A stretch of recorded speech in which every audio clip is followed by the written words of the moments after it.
नमस्कार, जय Jagannath. Welcome to another episode of property brand startup stories. आज हमारे साथ हैं मिस्टर अमरेश माझी। सर हैं मैन्युफैक्चरिंग इंडस्ट्री में, उसके अलावा फॉरेक्स ट्रेडिंग करते हैं।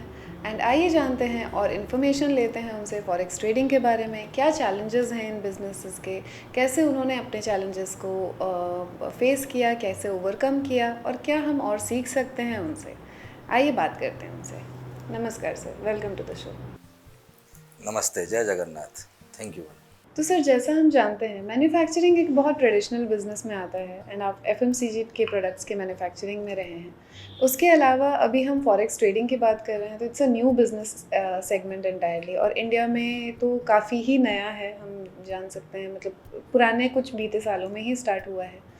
तो ये जो एंटायर ट्रांजिशन था, उस जर्नी के बारे में बताइए। देखिए, बेसिकली मैं ये क्लियर करना चाहता हूँ आपके माध्यम से कि फॉरेक्स ट्रेडिंग वो क्या है। फॉरेन एक्सचेंज ट्रेडिंग वो क्या होता है। पैसे से पैसे को खरीदा या बेचा जा सकता है। ये है दुनिया का सबसे पुराना मार्केट, उसी से ही सब कुछ शुरू हुआ। पुराना इतिहास में जाएंगे तो बाटर सिस्टम चलता था। मेरे को आपका कोई धान चाहिए तो मेरे पास दाल है तो ले लो, हम एक्सचेंज करते थे। करेंसी तो वहाँ से शुरू हुआ, तो ट्रेडिंग भी वहाँ से शुरू हुआ। और पहले जब अखंड भारत था या कुछ भी था, और बाद में जब कंट्रीज कोलोनाइजेशन आया, प्रॉफिट ये जो कम अदर कंट्रीज फॉर्म हो गए, तो एक कंट्री दूसरा कंट्री से ट्रेड कैसे करेगा। यही करेंसी पेयरिंग से ही ट्रेड करेगा। उसको धीरे धीरे लाके फॉरेक्स ट्रेडिंग में भी ले आया गया है। और व्यापार तो व्यापार ही होता है, वो कुछ भी हो, वो दो ही चीज़ होगा, इधर प्रॉफिट होगा या लॉस होगा। और फॉरेक्स में हम लोग एंटर किए, मैं तो अराउंड 10 ईयर से करता ही था, खुद का या नियर एंड ईयर का करता था। अच्छा प्रॉफिट भी होता था। तो इसको ऑन फ्लोर ले आए हम लोग कोरोना के टाइम में। कोरोना में थोड़ा सा मैन्युफैक्चरिंग डिस्टर्ब रहा, कहीं पर डिस्पैच डिस्टर्ब रहा, कहीं पर रॉ मटेरियल्स नहीं आ पाया, तो फिर हम लोग उसको होलसेल आगे एक one type of business unit कर दिए उसको पूरा फुल फ्लेज करके। ऐसे शुरू हुआ।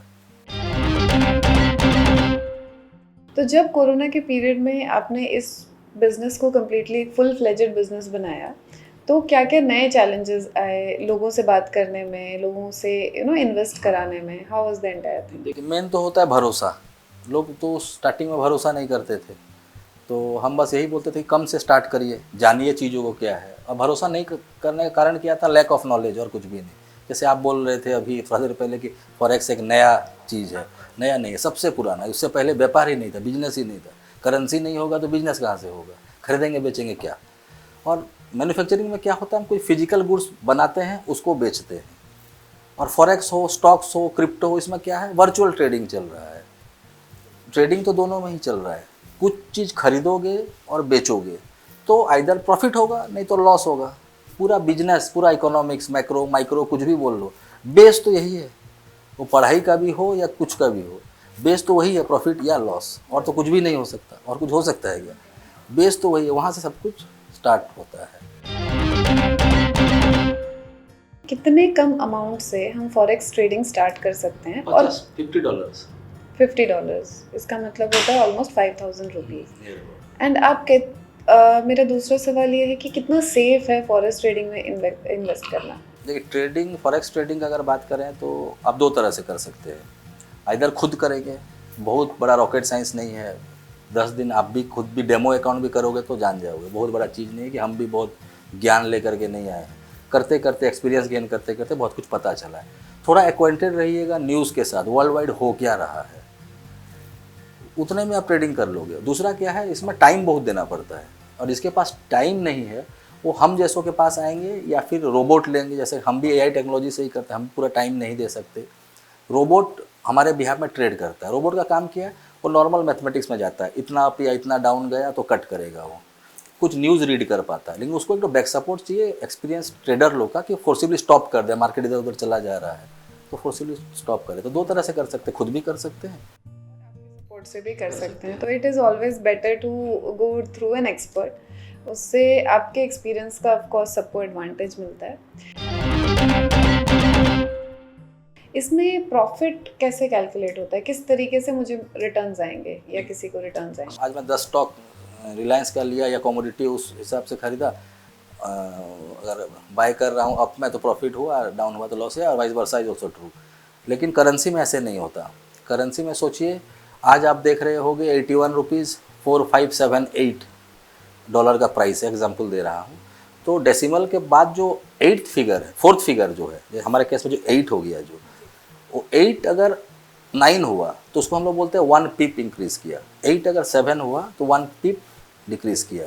पिप मतलब पॉइंट्स इन परसेंटेज। तो डेसिमल का चौथा पार्ट को क्यों लेते हैं?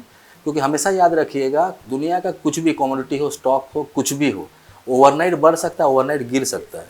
करेंसी ओवरनाइट कभी नहीं बढ़ेगा, कभी नहीं गिरेगा। वहाँ फ्लक्चुएशन बहुत स्लो रहता है, ग्राफ बहुत ज़्यादा अप डाउन्स नहीं होता, स्टीप कर्व्स नहीं बनता, रेयर केस में बनता है। तो प्रॉफिट का परसेंटेज बहुत रातों रात बहुत पैसा कमा नहीं सकते, लेकिन सेफ है, कंपैरेटिवली सेफ है, क्योंकि फ्लक्चुएशन कम है तो बट ऑब्वियसली रिस्क भी कम। एंड आप आइडियली जैसे आजकल तो अभी आप इंटरनेट खोलेंगे तो you'll always find videos and people promoting, इसमें डाल दीजिए, उसमें डाल दीजिए। तो एक नॉर्मल जो middle class, upper middle class segment के लोग हैं या जो सैलरीड लोग हैं, they divide their money into certain segments कि मैं इतना यहाँ डाल रहा हूँ, उतना वहाँ डाल रहा हूँ। So how do you advice कि कितना का एक एवरेज अमाउंट होता है कंफर्ट के हिसाब से जो हमें इन्वेस्ट करना चाहिए? ट्रेडिंग हो या कुछ भी हो, अगर हम सेल्फ ऑफ इन्वेस्टमेंट क्यूबिकल्स का बात करें तो आप उतना ही पैसा डालिए कि जो डूब जाए भी तो आपको अखरे को, आपका मेन स्ट्रीम लाइफस्टाइल को कोई डगमगाए नहीं हो, उतना ही इन्वेस्ट करिए। बाद में जैसे आपका भरोसा होगा कि नॉलेज और आप गेन करेंगे, उसके बाद फिर आप अपना इन्वेस्टमेंट को बढ़ा सकते हैं। क्योंकि मार्केट है, हमेशा याद रखिएगा, ये मोर देन 7 ट्रिलियन का मार्केट है। ये पर डे का ट्रेड होता है वर्ल्ड वाइड, जो कि इंडिया का जीडीपी का 3 गुना है। पाकिस्तान को छोड़े दो, लिस्ट में नहीं है। तो इतना बड़ा मार्केट है। और फॉरेक्स को इसलिए सेफ बोला जा सकता है, देखिए कभी कभी सच है झूठ है, मैं उस आर्ग्यूमेंट में नहीं जाना चाहता कि बड़े बड़े कैपिटलिस्ट बीएसई एनएसई को प्ले कर रहे हैं बोल करके। यहाँ तो सवाल ही पैदा नहीं होता, वो पूरा वर्ल्ड मिलेंगे तब जाकर के फॉरेक्स मार्केट को प्ले करेंगे, और वो पॉसिबल ही नहीं है। डॉलर वाले चाहेंगे उनका हाई रहे, आईएनआर वाले हम चाहेंगे हमारा हाई रहे, तो हो ही नहीं सकता वो चीज़। सारा का सारा पैसा भी लग जाएगा तो भी नहीं हो सकता। तो कहीं ना कहीं सेफ है। ये जो इल्ज़ाम बीएसई एनएसई के ऊपर लगता है वो यहाँ आज तक कभी नहीं लगा, पॉसिबल नहीं। अगर हम अमाउंट की बात करें, जैसे आप अभी हमारे कन्वर्सेशन में आपने बोला कि छोटे अमाउंट में मे बी रिस्क थोड़ा ज़्यादा होता है, तो हाउ डू यू से एवरेज एक अमाउंट कितने का होना चाहिए, टाइम फ्रेम कितना होता है? नहीं, इसमें तो आप प्रॉफिट या लॉस हर 1-2 दिन में देख सकते हैं आप। हम तो हमारे क्लाइंट्स को पर डे प्रॉफिट देते हैं। पर डे 0.5% हो, 0.7 हो, 1%, हम पर डे देने का पूरा कोशिश करते हैं। क्योंकि हमारा जो प्रॉफिट है क्लाइंट का प्रॉफिट से ही प्रॉफिट है। हम कुछ शेयर करते हैं उनसे प्रॉफिट का, सीधा सा बात है। मैं 10 रुपया कमा के किसी को दूंगा तो चवन्नी तो खुशी से देगा ही, वही हमारा प्रॉफिट है और कुछ भी नहीं है इसमें। तो हम कभी लॉस करना नहीं चाहते किसको, तब तो क्लाइंटाइल बेस हमारा बढ़ेगा, लॉन्ग टर्म तक वो जुड़े रहेंगे हमारे साथ। तो मैं ये जानना चाहती हूँ सर कि अगर हम एक अमाउंट ऑफ मनी इन्वेस्ट कर रहे हैं तो किसी सिचुएशन में, एक तो पहले टाइमलाइन कितना, एक एवरेज टाइमलाइन जितने ड्यूरेशन के लिए मुझे वो पैसों को इस ट्रेडिंग में लगा के रखना है। दूसरी बात, अगर मैं अपना पैसा किसी भी टाइम पे कोई भी इंसान विड्रॉ करना चाहे तो उसके क्या टर्म्स हैं, कैसे कितना माइनस होता है या सेम अमाउंट विड्रॉ हो जाती है, कितने टाइम का प्रोसेस होता है विड्रॉल, उसके बारे में कुछ बताइए। ये जानने से पहले आप लोग हर कोई जो ये देख रहे हैं, सुन रहे हैं, मैम आप भी एक ही जान लीजिए कि इन्वेस्टमेंट का मतलब क्या होता है। इन्वेस्टमेंट का मतलब कभी ये नहीं हो सकता कि रातों रात कुछ हो जाए, ओवरनाइट कुछ हो जाए, ये हो ही नहीं सकता है। ये चीज़ एक समय, टाइम फ्रेम लगता ही लगता है। और ट्रेडिशनल मार्केट हो, वर्चुअल मार्केट हो, कोई भी मार्केट हो, समय थोड़ा लगता ही लगता है।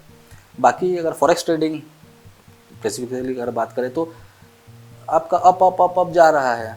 जो आपका इक्विटी अब जब चाहे तब विड्रॉ कर सकते हो। Monday to Friday, Saturday Sunday India में बंद रहता है, बाकी पैन वर्ल्ड 365 डेज 24/7 खुला रहता है। इंडिया में मंडे टू फ्राइडे पूरा 24 घंटा ऑन रहता है। सैटरडे संडे विड्रॉल नहीं लगता है, मंडे टू फ्राइडे आप कभी भी विड्रॉ कर सकते हैं।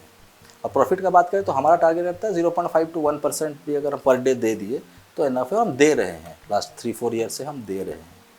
लेकिन कभी हो सकता है अचानक से आपको आज पैसा चाहिए, आज रसिया यूक्रेन का वार हो गया, उस समय थोड़ा सा 5-7 दिन तो रुकना पड़ेगा। जब लोग ये डाउट्स के साथ आपके साथ जाते हैं तो आप एंड आपकी एंटायर टीम किस तरीके से उनके कंसर्न्स को हैंडल करते हैं, एंड स्पेशली उनके जिनका अगर इस तरह का कोई सिचुएशन हुआ हो जिन्हें विड्रॉल में जाना है। प्रॉब्लम वहाँ आता है जहाँ पर आप चीज़ों को क्लियर ना किए रहे।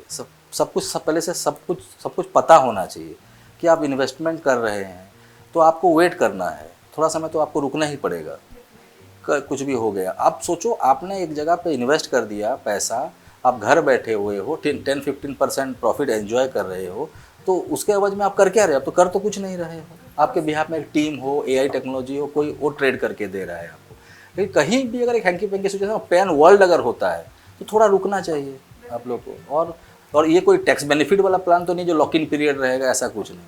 और हाँ, बात गारंटी का अगर बात करूँ, आप लोग सबको पता होगा, जिन लोगों को पता नहीं होगा, हम अगर किसी बैंक में FD करने जाते हैं ना, तो रिजर्व बैंक सिर्फ हमारा कैपिटल को सिक्योर करता है, प्रॉफिट को नहीं करता। दैट टू मैक्सिमम 1 लाख तक। अगर मैं 100 करोड़ डाला हूँ तो 99 करोड़ मेरा रिस्क पे है, 1 लाख ही है, ठीक है। IRDA का बात करें, इंश्योरेंस का बात करें, तो प्रीमियम पेड का 30% खाली सेफ है। स्टॉक्स का बात करें, स्टॉक्स में तो कुछ भी नहीं है, वो प्रॉफिट और शेयर हम one type of sleeping partner हो गए उसके साथ। गवर्न कौन कर रहा है? सेबी, जो कि पहले एक स्टैट्यूटरी बॉडी था, अभी जाके थोड़ा पावर दिया गया वो हर्षद मेहता का स्कैम के बाद। क्रिप्टो का बात करें, उसका तो माँ बाप कोई है ही नहीं, कोई कुछ भी ला के ऑल ऑफ ए सडन कर देता है। फाइनेंस मिनिस्टर ने जब उसको ब्लॉकचेन को कुछ कर नहीं पाए, 30% टैक्स लगा दिए। किस पे लगाए शायद वो भी कंफ्यूज होंगे। अगर लेकिन हम फॉरेक्स ट्रेडिंग का बात करें तो सबसे बड़ा चीज़ है, इसके ऊपर फेमा है, फॉरेन एक्सचेंज मैनेजमेंट एक्ट, जो यूरोप में एस्मा है जो, ठीक है, ये RBI डायरेक्ट गवर्न करता है, उनके पास सुप्रीम पावर है। बस फेमा का एक ही कहना है, जो हम लीगलिटीज़ का बात करते हैं, कि जिस कंट्री में आप ट्रेड कर रहे हो, जैसे हम इंडियन है तो हम तो पेयर में ट्रेड करेंगे, एक पेयर INR होना चाहिए। जैसे यूरो USD हम नहीं कर सकते, INR यूरो करो, INR गोल्ड, ऐसा एक पेयर INR को रखना के लिए, नहीं तो फाइन इम्पोज करते हैं वो, और कुछ भी नहीं है। बाकी पूरा लीगल है, टैक्सेबल है, सब पैसा तो वाइट में है, कुछ छुपा ही नहीं सकते उसमें आप। सब तो ऑनलाइन है, लाइव ट्रेड देखोगे, ट्रेड खुद भी लगाओगे, सब खुद करोगे। बस हमारे साथ करने से हम बस इसको बोलते हैं कि आप लोग अवॉइड करें खुद ट्रेड लगाना, ट्रेड हम लगाएंगे। अगर कोई भी इंसान नया ट्रेड कर रहे हैं तो एक एक्सपर्ट एडवाइस प्लस आप लोगों के सालों का एक्सपीरियंस का भी माइलेज हमेशा मिलता है इंसान को, एंड किस पर विड्रॉ करना है, which is the right time to lock hold, जो भी करना हो तो उसके लिए गाइडेंस मिलती है। लीगल कंप्लायंसेस की बात करी आपने, लीगल कंप्लायंसेस और क्या हैं जो आम लोगों को जानने चाहिए जो लोग इसमें इन्वेस्ट करना चाहते हैं? लीगल कुछ भी नहीं है इसमें, दो चीज़ है। जो ब्रोकर, जिस ब्रोकिंग हाउस के थ्रू आप ट्रेड करोगे, वो फेमा से अप्रूव्ड होना चाहिए। वो लिस्ट आप RBI का होम पेज में भी देख सकते हैं। दूसरा है ट्रेडिंग पेयर का एक INR होना चाहिए, और कुछ नहीं है। टैक्स तो दोगे ही दोगे आप। जो लोग इसके बारे में और जानना चाहते हैं या आप लोगों आपसे कांटेक्ट करना चाहते हैं, आपकी टीम से कांटेक्ट करना चाहते हैं, वो आपको कैसे कांटेक्ट कर सकते हैं? वेबसाइट के थ्रू कर सकते हैं, और हमारा पर डे 3 जूम सेशन होता है। वर्ल्ड का 11 कंट्रीज़ में हमारा चल रहा है, तो अलग अलग टाइम के हिसाब से दिन में 3 बार जूम होता है। जूम में आकर के भी बहुत कुछ सीख सकते हैं। बाकी हम सजेस्ट करेंगे कि एक $50-100 खुद लगाइए, हमारा ट्रेड देखिए, खुद भी उसमें कुछ आइडियाज़ लगाइए। 1-2 ट्रेड खुद भी लगाएंगे तो लगाइए आप लोग, 2-3 महीना में बहुत कुछ सीख दे रहेंगे आप। मैं एक्सपेक्ट कर रही हूँ कि हमारे व्यूअर्स को बहुत सारी इन्फॉर्मेशन मिली, एंड अमरीश जी की टीम के कॉन्टैक्ट डिटेल्स यहाँ पे फ्लैश कर रहे हैं स्क्रीन पे, आप उनको डायरेक्टली भी कॉन्टैक्ट कर सकते हैं। उसके अलावा जूम सेशंस जैसे उन्होंने बताया, हम उनके लिंक डिस्क्रिप्शंस में ऐड कर देंगे। Regarding any query, any concern या उनसे अपॉइंटमेंट, आप उनको डायरेक्टली कॉन्टैक्ट कर सकते हैं through the given details. And thank you for your time sir, thank you very much. Thank you, नमस्ते।